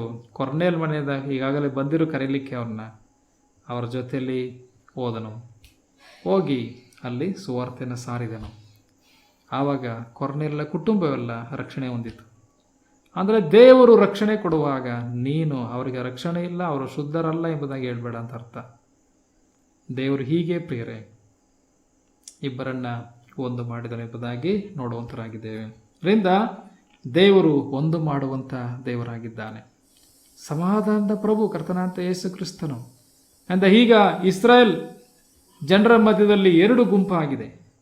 2 ಗುಂಪಿನವರು ಸಹ ಚದರಿ ಹೋಗಿದ್ದಾರೆ. ನಂತರ ದೇವರು ಹೇಳ್ತಿದ್ದಾನೆ, ಈಗ ಅವರು ತಿರುಗಿ ಬರುವಾಗ 2 ಗುಂಪಾಗಿ ಬರೋದಿಲ್ಲ, ಒಂದಾಗಿ ಬರುತ್ತಾರೆ. 2 ದಂಡಗಳು ಒಟ್ಟಾಗಿ ಸೇರಿಕೊಳ್ಳುವ ಹಾಗೆ ಇವರು ಒಟ್ಟಿಗೆ ಸೇರಿ ಸ್ವದೇಶಕ್ಕೆ ಬರುತ್ತಾರೆ ಎಂಬ ಸಂದೇಶವನ್ನು ಇಲ್ಲಿ ಸಾರುವುದನ್ನು ನೋಡುವಂತರಾಗಿದ್ದೇವೆ. ಅವರು ಇನ್ನು 2 ಜನಾಂಗವಾಗದು, ಒಂದೇ ಜನಾಂಗ. ಓಕೆ, ನಂತರ ಒಬ್ಬನೇ ಅವರೆಲ್ಲರಿಗೂ ರಾಜನಾಗಿರುವನೆಂಬುದಾಗಿ ನೋಡುತ್ತೇವೆ. ಯಾವ ರಾಜ ಇವನು? ಮತ್ತೆ ರಾಜ ಬಂದರೆ ಇವರಿಗೆ ತಿರುಗಿ ಅಲ್ಲಿಂದ ಬಂದಾಗ ರಾಜ ಇತ್ತ? ಇಲ್ಲ. ಯಾರಾದರೂ ರಾಜರಾಗಿರುವಂಥದ್ದಿದೆಯಾ? ಇಲ್ಲ. ಜೆರುಬ್ಬಾಬೆಲ್ ಬಂದು ದೇವಸ್ಥಾನ ಕಟ್ಟಿ ಹೋದನು. ಎಜ್ರ ಬಂದು ಧರ್ಮೋಪದೇಶ ಮಾಡಿದನು. ನೆಹೆಮೀಯ ಬಂದು ಪೌಳಿ ಗೋಡೆ ಕಟ್ಟಿದನು. ಆಯ್ತಲ್ವೇ? ಇನ್ಯಾರು ಒಬ್ಬ ರಾಜ ಶಾಶ್ವತವಾಗಿ ಆಳ್ವಿಕೆ ಮಾಡಲಿಕ್ಕೆ ಬಂದನ ಅವರಿಗೆ? ಇನ್ನೂ ಬಂದಿಲ್ಲ, ಬರ್ತಾನೆ. ಅದು ಮುಂದಿನ ಪ್ರವಾದನೆ ಇದು. ಒಬ್ಬನೇ ಅವರೆಲ್ಲರಿಗೂ ರಾಜನಾಗಿರುವನು. ಇವರು ಇನ್ನೆಂದಿಗೂ 2 ಜನಾಂಗವಾಗಿ ಭಿನ್ನ ರಾಜ್ಯದವರಾಗಿ ಇರರು. ನೋಡಿ, ಗಮನಿಸಿ, ಇನ್ನೆಂದಿಗೂ 2 ಜನಾಂಗ. ಈಗಾದ್ರಲ್ಲ, ಉತ್ತರ ದಕ್ಷಿಣ ಮಾಡ್ಕೊಂಡ್ರಲ್ಲ, ಹಾಗೆಂದಿಗೂ ಇನ್ನಾಗೋದಿಲ್ಲ. ಜೊತೆಯಲ್ಲಿ ಭಿನ್ನ ರಾಜ್ಯದವರು ಆಗೋದಿಲ್ಲ ಎಂಬುದಾಗಿ ಹೇಳುವುದನ್ನು ನೋಡುವಂತರಾಗಿದ್ದೇವೆ. ಇಲ್ಲಿ ನೋಡೋ ಸಮಯದಲ್ಲಿ ಪ್ರಿಯರೇ, ಒಬ್ಬ ರಾಜನೇ ಅವ್ರಿಗಿರ್ತಾನೆ. ಆ ರಾಜನ ಯಾರು? ಆ ರಾಜಾದಿರಾಜನ ಯಾರು? ಕರ್ತನಾದಂಥ ಯೇಸು ಕ್ರಿಸ್ತನು. ಹೊರತಾಗಿ ಬೇರೆ ಯಾರ ಕುರಿತಾಗಿ ಇಲ್ಲಿ ಹೇಳಿಲ್ಲ. ಇನ್ಯಾವನು ಬಂದು ಶಾಶ್ವತವಾಗಿ ಆಳ್ವಿಕೆ ಮಾಡಲಿಕ್ಕೆ ಇಲ್ಲ. ಕರ್ತನಾದಂಥ ಯೇಸು ಕ್ರಿಸ್ತನೊಬ್ಬನೇ ಶಾಶ್ವತವಾಗಿ ಆಳ್ವಿಕೆ ಮಾಡುವಂಥವನು. ದಾನಿಯೇಲನ ಗ್ರಂಥದಲ್ಲಿ ಅದೆಲ್ಲ ಬರೆಯಲ್ಪಟ್ಟಿದೆ. ಆತನ ಆಳ್ವಿಕೆ ಅಂತ್ಯವಿಲ್ಲದ್ದು, ಶಾಶ್ವತವಾದದೆಂಬುದಾಗಿ ಬರೆಯಲ್ಪಟ್ಟಿದೆ. ಆತನು ಯುಗಯುಗಾಂತರಗಳಲ್ಲೂ ಆಳುವನೆಂಬುದಾಗಿ ಬರೆಯಲ್ಪಟ್ಟಿದೆ. ಅದರಿಂದ ಪ್ರಿಯರೇ, ದಾವೀದನ ರಾಜ್ಯ ಅಲ್ಲ. ದಾವೀದನ ರಾಜ್ಯವು 40 ವರ್ಷ ಮಾತ್ರ ಇತ್ತು. ಇನ್ಯಾವ ಅರಸನು ಬಂದಿರೂ ಸಹ ಕೆಲವು ವರ್ಷಗಳು ಮಾತ್ರ ಅವರು ಆಳ್ವಿಕೆ ಮಾಡಿದ್ರಷ್ಟೇ. ಶಾಶ್ವತ ರಾಜನಾಗಿ ಇಸ್ರಾಯೇಲ್ನ ಆಳುವಂಥ ವ್ಯಕ್ತಿ ಅಂದರೆ ಕರ್ತನಾಂತ ಯೇಸು ಕ್ರಿಸ್ತನ ಅವರ ಮೆಸ್ಸಿಯನು. ಅದರ ಕುರಿತಾಗಿ ಇಲ್ಲಿ ಪ್ರವಾದನೆ ಆಗಿದ್ದರೆ ಈ ಪ್ರವಾದನೆ ನೆರವೇರುವಂಥದ್ದು ಯಾವಾಗ? 1000 ವರ್ಷ ಆಳ್ವಿಕೆಯಲ್ಲಿ, ಕರ್ತನಾಂತ ಯೇಸು ಕ್ರಿಸ್ತನ 2ನೇ ಬಹಿರಂಗ ಬರುಣದಲ್ಲಿ ಇದು ನೆರವೇರಲಿಕ್ಕೆ ಇರುವಂಥದ್ದು ಪ್ರಿಯರೇ. ನರೇಂದ್ರಲ್ಲಿ ನೋಡೋ ಸಮಯದಲ್ಲಿ ಒಬ್ಬನೇ ರಾಜನಿರ್ತಾನೆ, ಒಂದೇ ಜನಾಂಗವಾಗಿರ್ತಾನೆ ಎಂಬುದಾಗಿ ಹೇಳೋದನ್ನು ನೋಡುತ್ತೇವೆ. ನಂತರ 23ನೇ ವಚನಕ್ಕೆ, ತಮ್ಮ ಬೊಂಬೆಗಳಿಂದಾಗಲಿ ಅಸಹ್ಯ ವಸ್ತುಗಳಿಂದಾಗಲಿ ಯಾವ ದುರಾಚಾರದಿಂದಲೇ ಆಗಲಿ ತಮ್ಮನ್ನು ಇನ್ನು ಮುಂದೆ ಒಲೆಗೈದುಕೊಳ್ಳರು. ನೋಡಿ, ಇನ್ನು ಮುಂದೆ ಇದ್ಯಾವುದರಿಂದ ಅಶುದ್ಧರಾಗೋದಿಲ್ಲ ಎಂಬುದನ್ನು ನೋಡುತ್ತೇವೆ. ಬೊಂಬೆಗಳು ಮಾಡ್ಕೊಳ್ಳಲ್ಲ, ಅಸಹ್ಯ ವಸ್ತುಗಳಿಂದಾಗಲಿ ಯಾವ ದುರಾಚಾರದಿಂದಾಗಲಿ, ಅಂದ್ರೆ ಅರ್ಥ ಅವರ ಮಧ್ಯದಲ್ಲಿ ಯಾವುದೇ ಅನ್ಯ ವಿಗ್ರಹಗಳು ಇರಲಿಕ್ಕಿಲ್ಲ, ಅಸಹ್ಯ ಕಾರ್ಯಗಳು ಅವ್ರ ಮಧ್ಯದಲ್ಲಿ ಇರಲಿಕ್ಕಿಲ್ಲ ಎಂಬುದಾಗಿ ಹೇಳೋದನ್ನು ನೋಡುವಂತರಾಗಿದ್ದೇವೆ. ಇದೆಲ್ಲ ಸಂಪೂರ್ಣ ಆಗೋದು ಯಾವಾಗ ಪ್ರಿಯರೇ? ಇದೆಲ್ಲವೂ 1000 ವರ್ಷ ಆಳ್ವಿಕೆಯಲ್ಲಿ, ಈಗಲಲ್ಲ. ಈಗೆಲ್ಲ ಎಲ್ಲ ಕಥೆಗಳು ಅವರಲ್ಲಿದೆ, ಇಸ್ರಾಯೇಲರಲ್ಲಿ ಅಲ್ವೇ? ಇದೆಲ್ಲ ಸಂಪೂರ್ಣತೆ ಅಲ್ಲ, ಇದೀಗ ಸಂಪೂರ್ಣ ಆಗುವಂಥದ್ದು ಕ್ರಿಸ್ತನ 1000 ವರ್ಷ ಆಳ್ವಿಕೆಯಲ್ಲಿ. ಅವರು ಪಾಪ ಮಾಡಿ ಸಿಕ್ಕಿ ಬಿದ್ದ ದೇವದ್ರೋಹದಿಂದೆಲ್ಲ ನಾನು ಅವರನ್ನು ಉದ್ಧರಿಸಿ ಶುದ್ಧೀಕರಿಸುವೆನು. ದೇವರ ಶುದ್ಧೀಕರಣದ ಕಾರ್ಯ ನಡೀಲಿಕ್ಕುಂಟು. ಒಂದು ದಿವಸ ಶುದ್ಧೀಕರಿಸುವಂತವನಾಗಿದ್ದಾನೆ, ದೇವರು ತಾನೇ ಶುದ್ಧಿ ಮಾಡುವಂಥವನು ಆಗಿದ್ದಾನೆ. ನಾವು ನಿನ್ನೆ ನೋಡಿದ್ವಲ್ಲ, ನಿರ್ಮಲೋದಕವನ್ನು ಪ್ರೋಕ್ಷಿಸಲು ಎಂಬುದಾಗಿ. ಮೊನ್ನೆ ದಿವಸ 36ನೇ ಅಧ್ಯಾಯ ಅಲ್ಲಿ 25ನೇ ವಚನ, ನಿರ್ಮಲೋದಕವನ್ನು ಪ್ರೋಕ್ಷಿಸಲು ನೀವು ನಿರ್ಮಲರಾಗುವಿರಿ ಎಂಬುದಾಗಿ ನೋಡುತ್ತೇವೆ. ಸಮಸ್ತ ವಿಗ್ರಹಗಳಿಂದಲೂ ಸಕಲ ವಿಧವಾದ ಹೊಲಸಿನಿಂದಲೂ ನಿಮ್ಮನ್ನು ಶುದ್ಧಿ ಮಾಡುವೆನು ಎಂಬುದಾಗಿ ನೋಡುವಂತರಾಗಿದ್ದೇವಲ್ಲಿ ಅಲ್ವಾ? 25ನೇ ವಚನದಲ್ಲಿ ಯಾವುದು ಈ ಶುದ್ಧಿ ಮಾಡುವಂಥ ನಿರ್ಮಲೋದಕ ಯಾವುದು? ಈ ನೀರು ಯಾವುದು? ಈ ಬುಗ್ಗೆ ಯಾವುದು? ಕರ್ತನಾದಂಥ ಯೇಸು ಕ್ರಿಸ್ತನೇ. ಆ ಯೇಸು ಕ್ರಿಸ್ತನಲ್ಲಿ ಇವರು ತೊಳೆಯಲ್ಪಡುವುದನ್ನು ಈ ವಾಕ್ಯ ಭಾಗದಲ್ಲಿ ನೋಡುವಂತರಾಗಿದ್ದೇವೆ ಪ್ರೇರೆ. ಓಕೆ, ನಂತರ ಅವರು ನನಗೆ ಪ್ರಜೆ ಆಗಿರುವರು, ನಾನು ಅವರಿಗೆ ದೇವರಾಗಿರುವೆನು. 2 ಸಾರಿ ಈ ಪದ ಇಲ್ಲಿ ಪ್ರಯೋಗ ಆಗಿದೆ. 27ನೇ ವಚನದಲ್ಲೂ ಸಹ ಬರೆಯಲ್ಪಟ್ಟಿದೆ ನೋಡಿ, ನಾನು ಅವರಿಗೆ ದೇವರಾಗಿರುವನು, ಅವರು ನನಗೆ ಪ್ರಜೆಯಾಗಿರುವರು. ಎಂಥ ಒಂದು ಅನ್ಯೂನ್ಯತೆ, ಒಂದು ರಿಲೇಷನ್ಶಿಪ್ ಇರ್ತದೆ ಎಂಬುದನ್ನು ನೋಡುವಂತರಾಗಿದ್ದೇವೆ ಪ್ರೇರೆ. ಓಕೆ, ನಂತರ ಅಷ್ಟು ಮಾತ್ರ ಮುಂದೆ ನಾವು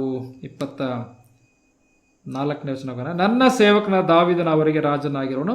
ಅಂದರೆ ದಾವೀದನ, ನಾನು ಮೊದಲೇ ಹೇಳಿದ್ನಲ್ಲ, ದಾವೀದನ ರಾಜನಾಗಿರ್ತಾನೆ ಎಂಬುದಾಗಿ ಹೇಳುವಾಗ ದಾವೀದನ ಲೈನಲ್ಲಿ ವಂಶದಲ್ಲಿ ಬರುವಂಥ ಒಂದು ಚಿಗುರು ಏನಿದೆಯೋ ಕರ್ತನಾದಂಥ ಯೇಸು ಕ್ರಿಸ್ತನು, ಅದರ ಕುರಿತಾಗಿಯೇ ಇಲ್ಲಿ ಬರೆಯಲ್ಪಟ್ಟಿರೋದು ದಾವೀದನ ರಾಜನಾಗಿರ್ತಾನೆ ಎಂಬುದಾಗಿ ಹೇಳುವಂಥ ಅರ್ಥ ಅದು.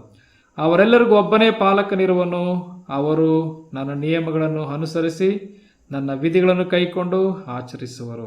ಒಬ್ಬನೇ ಪಾಲಕನಿರ್ತಾನೆ, ಕರ್ತನಂತೆ ಯೇಸು ಕ್ರಿಸ್ತನ ಕುರಿತಾಗಿ ಹೇಳ್ತಿರೋದು ಅಷ್ಟೇ. ಇನ್ನು ಬೇರೆ ರಾಜನಾದ ಮೇಲೆ ನಾವು ಪಾಲಕನಿರ್ತಾನೆ ಅಂತ ತಿಳ್ಕೊಳ್ಬೇಡಿ. ಪಾಲಕನವನೇ, ರಾಜನು ಅವನೇ ಅಲ್ವೇ? ಆವಾಗ ಅವರೆಲ್ಲ ಏನು ಮಾಡ್ತಾರಂತೆ? ನಿಯಮಗಳನ್ನು ಅನುಸರಿಸಿ ನನ್ನ ವಿಧಿಗಳನ್ನು ಕೈಕೊಂಡು ಆಚರಿಸುವರು ಎಂಬುದಾಗಿ ನೋಡುವಂತರಾಗಿದ್ದೇವೆ. ನನ್ನ ಸೇವಕನಾದ ಯಾಕೋಬನಿಗೆ ನಾನು ದಯಪಾಲಿಸಿದ ದೇಶದಲ್ಲಿ ಅವರು ವಾಸಿಸುವರು. ಹೌದು, ನಿಮ್ಮ ಪಿತೃಗಳು ವಾಸಿಸಿದ ದೇಶದಲ್ಲಿ ಅವರು ಅವರ ಸಂತಾನದವರು ತಲತಲಾಂತರವಾಗಿ ವಾಸಿಸುವರು. ದೇವರಿಗೆ ಮಹಿಮುಂಟಾಗಲಿ. ಇದು ಶಾಶ್ವತವಾಗಿ ವಾಸಿಸ್ತಾರೆ ಎಂಬುದಾಗಿ ಹೇಳಿರುವಂಥ ಒಂದು ವಿಷಯ. ತಲತಲಾಂತರಗಳವರೆಗೂ ವಾಸಿಸುವರು ಎಂಬುದಾಗಿ ನೋಡುವಂತರಾಗಿದೆ. ನಂತರ ಅಷ್ಟು ಮಾತ್ರವಲ್ಲ, ಅಂದರೆ ನನ್ನ ಸೇವಕನ ದಾವೀದನ ಅವರಿಗೆ ಸದಾ ಪ್ರಭುವಾಗಿರುವನು. ಅಂದರೆ ದಾವೀದ ಎಂಬುದಾಗಿ ಹೇಳುವಾಗ ನಿಮಗೆಲ್ಲ ಅರ್ಥ ಆಯ್ತು ನೆನೆಸ್ತೇನೆ. ಯೇಸು ಕ್ರಿಸ್ತನ ಕುರಿತಾಗಿ ಹೇಳುವಂಥದ್ದು. ಸದಾ ಪ್ರಭುವಾಗಿರ್ತಾನೆ, ಸದಾ ಕಾಲ ಅರಸನಾಗಿರ್ತಾನೆ ಎಂಬುದರ ಅರ್ಥವನ್ನು ನೋಡುವಂತರಾಗಿದ್ದೇವೆ. ನಂತರ ಮತ್ತೆ ನಾನು ಅವರೊಂದಿಗೆ ಸಮಾಧಾನದ ಒಡಂಬಡಿಕೆಯನ್ನು ಮಾಡಿಕೊಳ್ಳುವೆನು. ಒಂದು ಒಡಂಬಡಿಕೆ, ಎಂಥದ್ದ ಒಡಂಬಡಿಕೆ? ಸಮಾಧಾನದ ಒಡಂಬಡಿಕೆ. ಓಕೆ ಪ್ರಿಯರೇ, ಸಮಾಧಾನದ ಒಡಂಬಡಿಕೆ ಎಂಬುದಾಗಿ ಹೇಳುವಾಗ ಯಾವ ವೈರತ್ವ ಮಧ್ಯದಲ್ಲಿ ಇರಲಿಕ್ಕಿಲ್ಲ ಅಂತ ಒಂದು ಒಪ್ಪಂದ. ಓಕೆ, ನಮ್ಮ ಕರ್ತನಾದ ಯೇಸು ಕ್ರಿಸ್ತನು ಸಮಾಧಾನದ ಪ್ರಭು. ಆತನ ಮುಖಾಂತರವಾಗಿ ನಾನು ನೀವುಗಳೇನಾಗಿದ್ದೇವೆ? ದೇವರೊಂದಿಗೆ ಸಮಾಧಾನವಾಗಿದ್ದೇವೆ.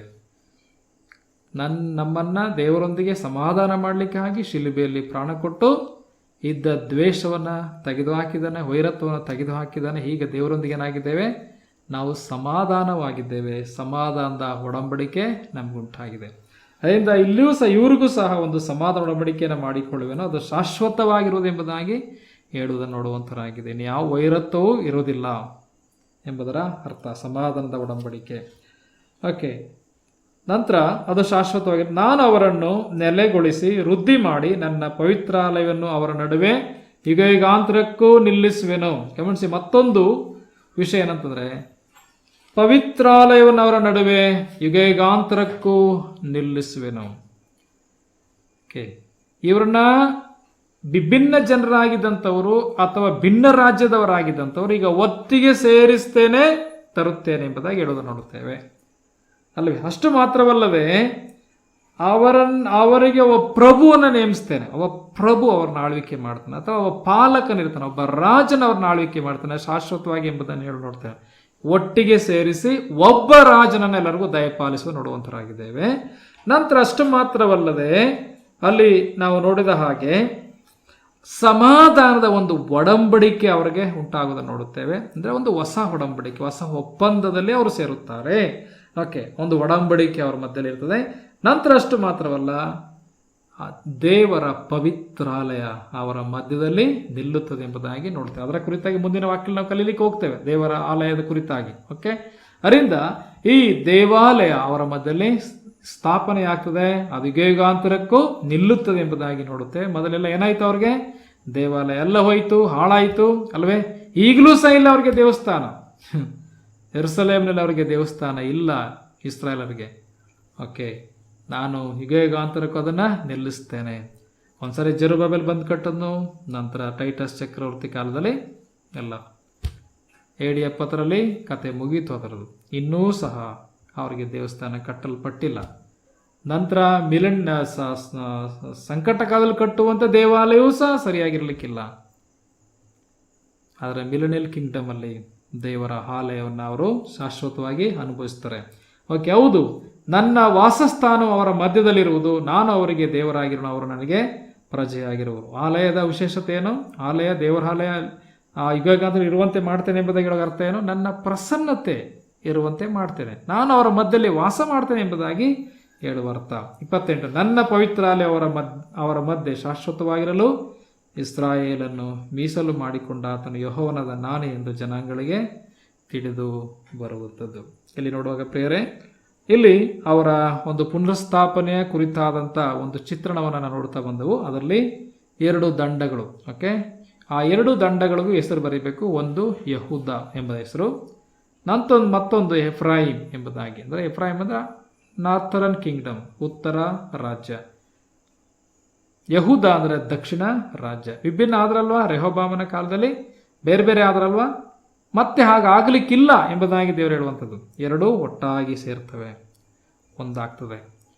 ನಂತರ ಅವರೆಲ್ಲ ಒಟ್ಟಾಗಿ ಸ್ವದೇಶಕ್ಕೆ ಬರುತ್ತಾರೆ. ನಂತರ ಅವ್ರಿಗೊಬ್ಬ ಅರಸನಿರ್ತಾನೆ. ಇಬ್ಬಿಬ್ಬರು ಅರಸರಿರ್ಲಿಕ್ಕಿಲ್ಲ, ಅಲ್ಲಿಗೊಬ್ಬ ಇಲ್ಲಿಗೊಬ್ಬ ಇರಲಿಕ್ಕಿಲ್ಲ, ಒಬ್ಬನೇ ಅರಸ. ಎಷ್ಟು ಕಾಲ ಆಳ್ತಾನೆ? ಸದಾ ಕಾಲ ಶಾಶ್ವತವಾಗಿ ಆಳ್ತಾನೆ ಎಂಬುದನ್ನು ನೋಡ್ತೇವೆ. ಅವನು ಯಾರು?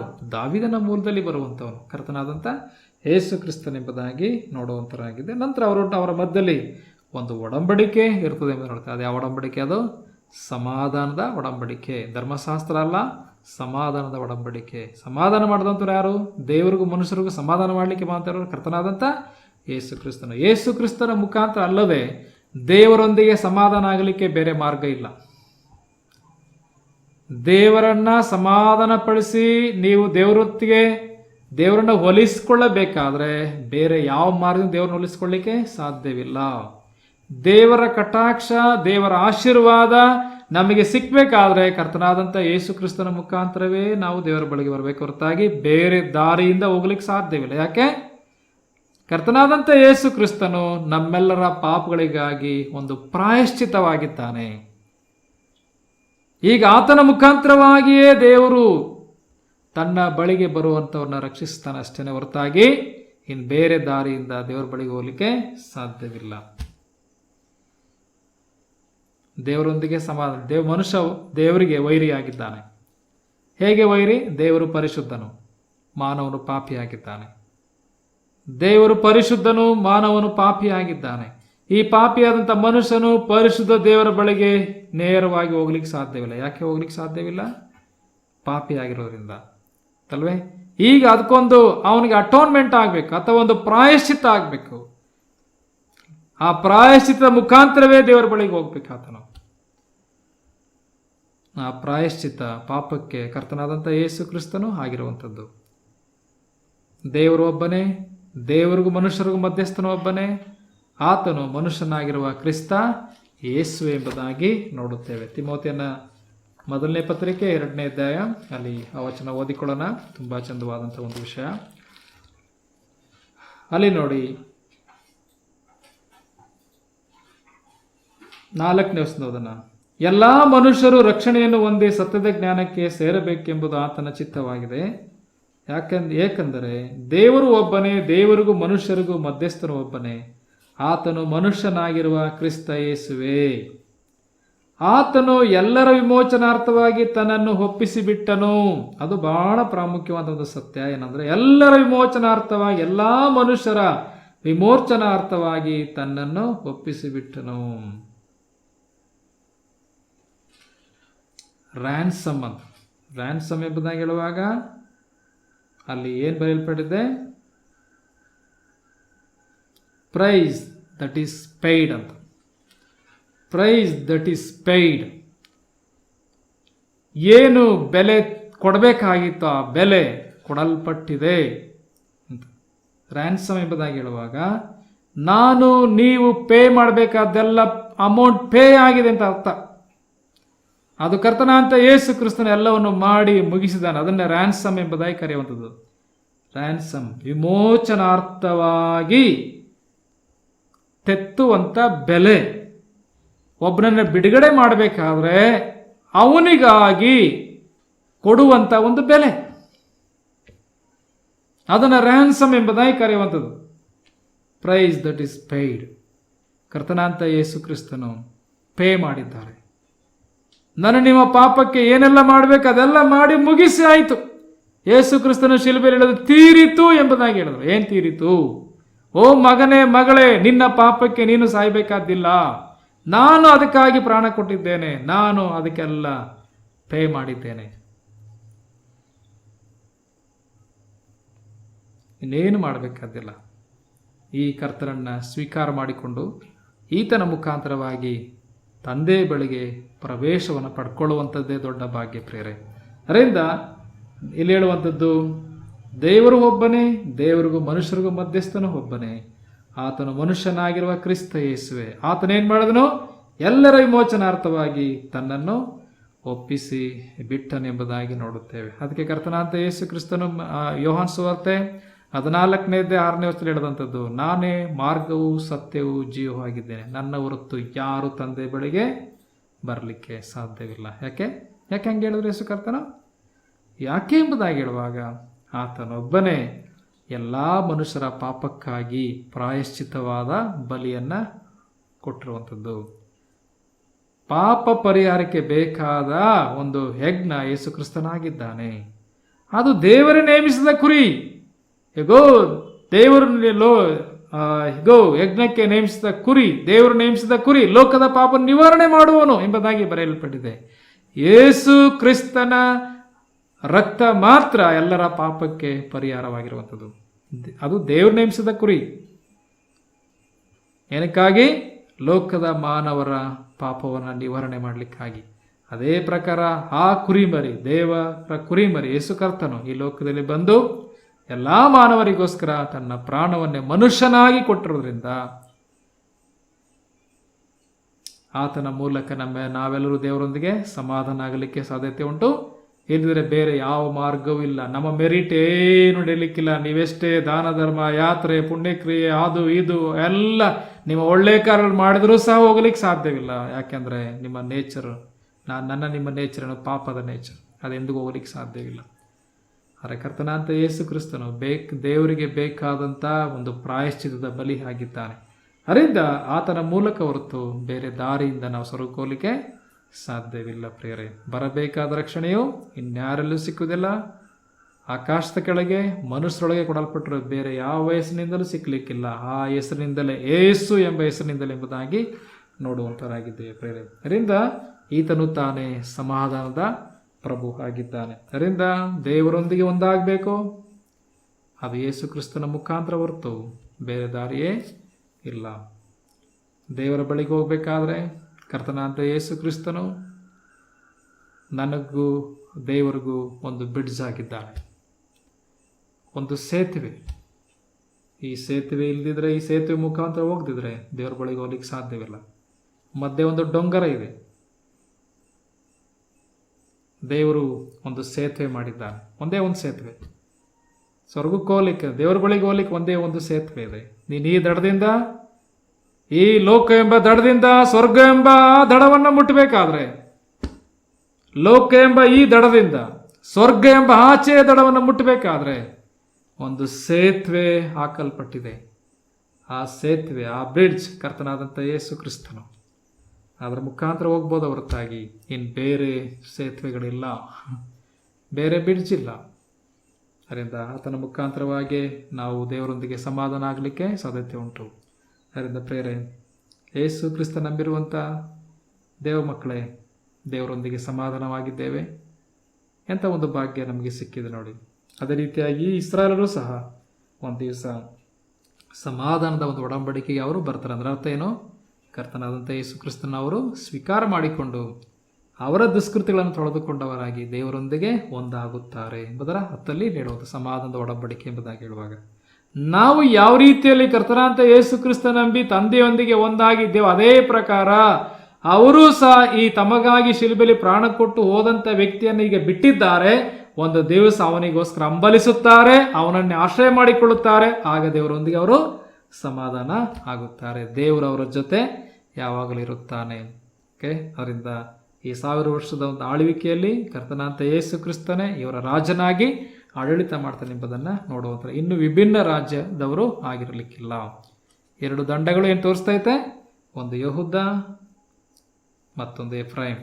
ಏನದರ್ಥದಲ್ಲಿ ಒಂದು ಸದರ್ನ್ ಕಿಂಗ್ಡಮ್ ದಕ್ಷಿಣ ರಾಜ್ಯ, ಮತ್ತೊಂದು ನಾರ್ತರ್ನ್ ಕಿಂಗ್ಡಮ್ ಉತ್ತರ ರಾಜ್ಯ.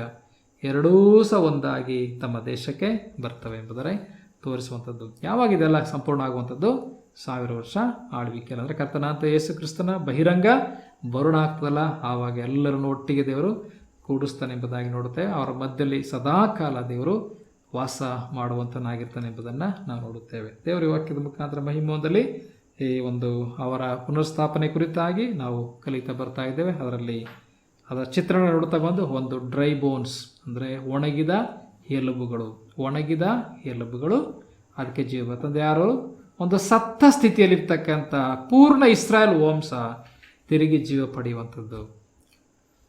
ಅದೇ ಪ್ರಕಾರ 2 ಆಗಿದ್ದಂಥ ಈ ಪೂರ್ಣ ವಂಶ ಒಂದಾಗಿ ಬರುವಂಥದ್ದು. ಈ 2 ಚಿತ್ರಣಗಳನ್ನು ನಾವಿಲ್ಲಿ ನೋಡ್ತಾ ಬಂದೆವು. ಕರ್ತನ ವಾಕ್ಯದ ಮುಖಾಂತರ ಈ ಮುಂದಲ್ಲಿ ದೇವರು ಒಂದು ಮಾಡುವಂಥವನಾಗಿ, ನನ್ನ ನಿಮ್ಮೆಲ್ಲರನ್ನು ಎಲ್ಲೆಲ್ಲೋ ಹುಟ್ಟಿದೆವು, ಎಲ್ಲೆಲ್ಲೋ ಬೆಳೆದಂಥವರು, ಆದರೆ ಕರ್ತನಾದಂಥ ಯೇಸುವಿನ ಮುಖಾಂತರ ನಾವೆಲ್ಲ ಏನಾಗಿದ್ದೇವೆ? ಒಂದಾಗಿದ್ದೇವೆ. ಒಂದೇ ಆತ್ಮ ನಮಗೆ ಕೊಡಲ್ಪಟ್ಟಿದೆ, ಒಂದೇ ನಿರೀಕ್ಷೆ ಇದೆ, ಒಬ್ಬನೇ ತಂದೆ ನಮ್ಮೆಲ್ಲರಿಗೂ ಇದ್ದಾನೆ. ಇಂಥ ಒಂದು ಭಾಗ್ಯಕ್ಕೆ ದೇವರು ನಮ್ಮನ್ನು ನಡೆಸಿದ್ದಾನೆ. ಅದಕ್ಕಾಗಿ ಕರ್ತನಿಗೆ ಸ್ತೋತ್ರ ಮಾಡೋಣ. ದೇವರ ವಾಕ್ಯದ ಮುಖಾಂತರ ಮಹಿಮೋದಲ್ಲಿ ಪ್ರಾರ್ಥನೆ ಮಾಡಿ ಕೂಟವನ್ನು ಮುಗಿಸುವಂಥದ್ದು.